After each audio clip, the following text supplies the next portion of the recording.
안녕하세요. 부동산 PD 남승현입니다. 요즘 들어서요, 포클로저가 나오면 집을 좀 싸게 구입하지 않을까 하고 언제 포클로저 많이 나올지 질문을 많이 하시는데요. 네, 언제 포클로저가 그야말로 많이 쏟아져 나오는지 한번 오늘 같이 살펴보도록 하겠습니다.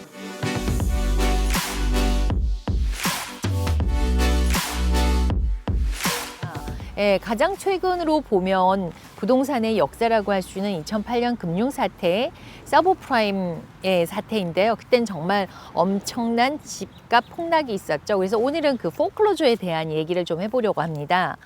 부동산은 다 아시는 바와 같이 레버리지잖아요. 그러면 은행은 돈을 빌려주는 것이 은행의 비즈니스의 꽃이라고도 하더라고요. 그래서 은행에서 빌려준 돈이 디폴트가 되지 않게 하는 것이 매우 중요한 요소겠죠. 은행에서 보자면. 그래서 그게 디폴트가 되면 포클로저가 되니까요. 그래서 바이어의 융자 요건이 그 서브프라임 이전과 이후의 차이가 굉장히 큽니다. 이후에 은행에서는 대출 조건을 엄청나게 강화를 했죠. 그래서 강화된 걸 보면은 노다운도 거의 없어졌고요. 거의 대부분은 20%에서 30% 이상의 다운 페이먼트를 요구하게 되었습니다. 그리고 은행 간의 크로스 체크를 도입을 해서 DU 어프로브를 요구를 했어요. 그 전에는 이게 되지 않았다는 얘기겠죠. 그래서 동시에 은행에서 대출하는 것을 방지를 했고요. 또 주택의 담보 가치를 체크하는 주택감정사를 은행이 직접 고용하는 것으로 바뀌었습니다. 이런 것들이 바뀌었다는 거예요. 왜냐하면 은행이 디폴트를 줄이기 위해서요. 그래서 주택 소유주들의 상황도 금융위기 사태와는 또 굉장히 다르다고 할 수 있어요. 이전엔 다운 페이먼트이 아예 없거나 매우 낮게 했었고요. 그래서 굳이 집을 꼭 지켜야 할 이유가 많지 않았다는 겁니다. 그렇게 해도 또 뭐냐면 손해를 보는 거는 아니었거든요. 그러나 서브프라임 이후에는 강화된 융자 조건으로 인해서 다운 페이먼트 20% 30% 이상으로 올라갔고요. 또 집 감정 가격도 깐깐해졌기 때문에 은행의 입장에서는 손해를 볼 수가 없잖아요. 그래서 감정가가 굉장히 타이트해졌어요. 반면에 주택 소유주로서는 그만큼 그러니까 에퀴티가 있는 걸 손해를 봐야 되니까 이 집을 어떻게든 지키려고 노력을 할 것입니다. 더군다나 집을 포클로즈를 하게 되잖아요. 그러면 렌트를 살아야 되잖아. 어딘가 살아야 되니까. 그러면 집 렌트비가 모기지 비용보다 더 높을 수 있는 확률이 훨씬 더 많다라는 거죠. 그래서 현재 모기지 페이먼트를 못하고 코비드-19 그 케어 액트를 받고 있는 것이 뭐냐면 포베어런스예요. 차유예 신청이라고도 하는데요. 이거는 포클로즈가 되는 것을 막아주고 있는 상황이죠. 현재 8월 미국 전체 주택 차유예되어 있는 케이스는 그 블랙나이트 모기지 자료에 따르면요. 120만 명의 주택 소유자가 지금 포베어런스를 받고 있다고 합니다. 이 차유예 기간이 또 연장해서 지금 현재로는요. 9월 말까지 연장이 되어 있습니다.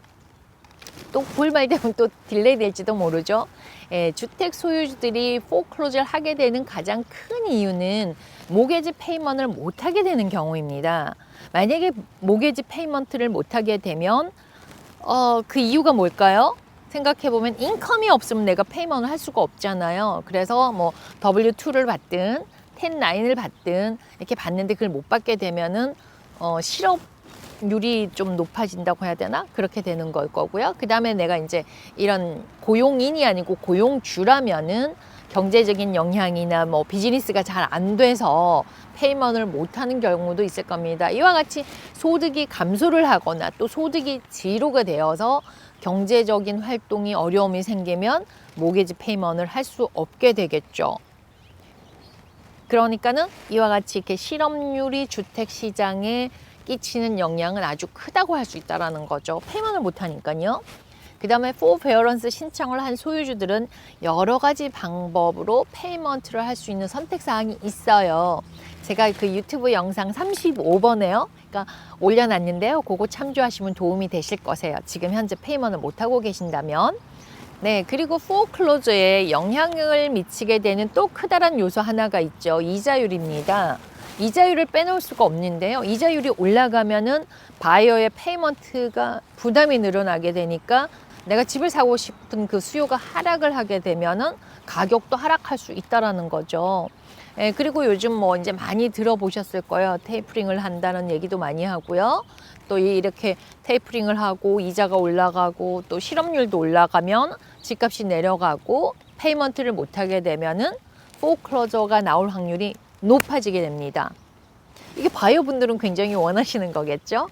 막 기다리고 계신 분도 계시니까요. 그래서 현재 상태에서는요, 차압 유예가 오는 9월 말까지 연장이 되어 있는데요. 이 주택 소유주들이 10월부터 계속해서 페이먼트 하지 못할 경우에는 포클로저가 진행이 들어갈 겁니다. 그러니까 프리 포클로저가 진행이 되는 거죠. 그러면 뭐 NOD 받고 NOT 받고 억션 REO 이렇게 되는데요.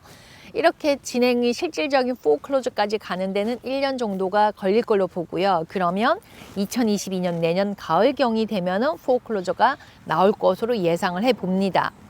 그러나 정부 부양책으로 페이먼트를 차감을 해준다든지 또 재융자를 받았다든지 론 모디를 하는 여러 가지 페이먼트를 못하고 있는 주택 소유들은 여러 가지 방법을 찾을 것입니다. 또한 한 가지 또 염두에 두셔야 되는 게 뭐냐면 밀레니얼 세대들이 주택 구입을 하기 시작했어요.